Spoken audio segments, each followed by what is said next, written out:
Assalamualaikum geng. Okay, alright, so simple analysis untuk GJ. Macam mana Bampin boleh dapat sell GJ tadi.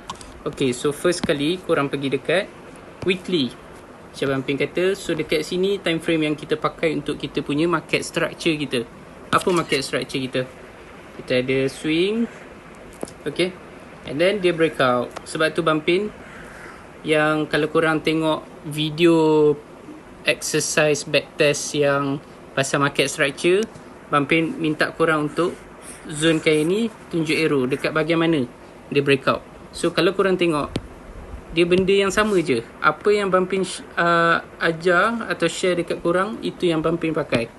Alright, so kita nampak dekat sini ada breakout. Okay, weekly.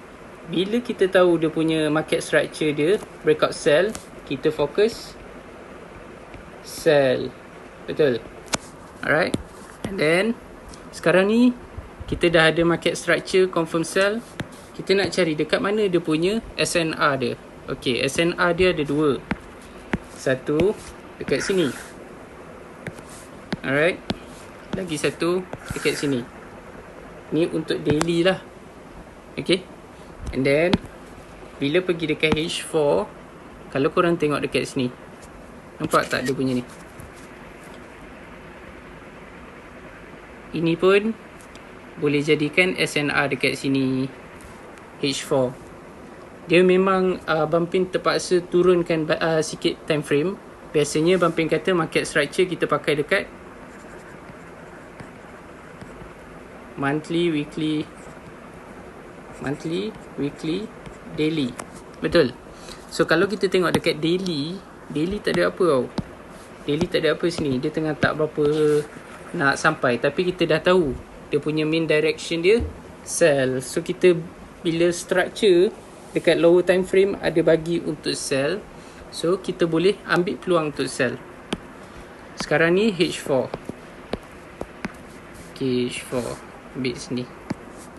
Okay, sebab sini dia dah ada breakout sini kan. Dia dah ada breakout sini.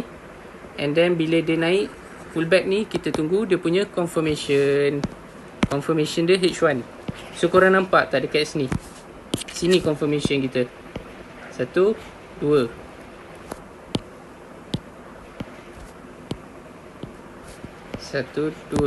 Okay. So ini confirmation kita. Dia pullback, itu Bampin bagi sell. Okay. Alright, simple je. So that's why dia terus junam. Okay, kita dah jumpa kita punya entry. Dekat mana kita nak cari dia punya TP dia, ataupun possible level yang dia akan pergi. Okay, so kita tengok. Sekarang ni kalau korang tengok dekat sini, tak ada apa, betul tak? Dia punya lantai dia. Okay, kita turun dekat daily. Dekat sini, area sini ada lantai dia. Dekat sini pun ada base. Dekat sini ambil lantai dia. So Bampin expect dia possible untuk sampai area sini, zone sini. Tapi dia akan compress dulu lah. Dia possible tak sampai. Contoh macam mana kalau ada case yang tak sampai. Okay, dia possible untuk tak sampai, tapi dia akan, apa yang dia buat, dia akan compress dulu sini. Dia akan sideways H4 sampailah daily dah buat support dekat sini, and dia breakout. So bila dia breakout, maksudnya dia nak continue perjalanan dia. Dia nak teruskan perjalanan dia. Okay, kalau perjalanan nak terus sampai ke mana? Sampai dekat atas ni. Okay, simple je. So kalau untuk nak baca dia punya mapping dia, simple. Dia possible sini ataupun sini, and then dia retrace and turun. Okay, second case kita ambil lagi satu example. Dia, let's say dia turun sini tak sampai zone, dia sideways, terus ni atas, dia breakout sini, retrace, and dia teruskan perjalanan. Okay, so ada satu case, ada dua case. So ini dia punya possible mana dia akan pergi untuk minggu ni. Alright, so untuk siapa-siapa yang ada soalan tu, yang tak faham, korang boleh cuba backtest dulu. Tengok balik exercise yang market structure dengan lantai bumbung.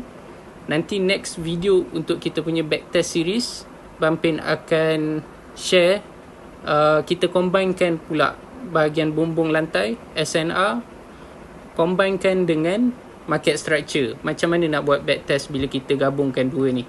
Okay, so tak apa, korang slowly dapatkan bumbung lantai dulu, and then dapatkan market structure. Next video kita combinekan, dan korang dah boleh start untuk perfect analysis. Lepas korang dah settle bahagian analysis, dan baru korang boleh decide macam mana korang ni sesuai untuk intraday ke, swing ataupun scalper. Dari situ kita boleh adjust dari segi technical korang. Korang dah tahu, okay, let's say korang ni jenis sesuai intraday, so korang akan tahu time frame mana korang nak tengok, time frame apa tengok market structure, time frame apa nak tengok dia punya SNR dia, bumbung lantai. Dekat time frame mana juga kita nak tunggu confirmation. Okay, so kita kasih complete dulu kita punya technical analysis. Dan dah complete, kita akan slowly masukkan personal punya bahagian untuk setiap seorang. Alright gang, kalau ada apa-apa tak faham, contact je Pampin. Okay, Assalamualaikum.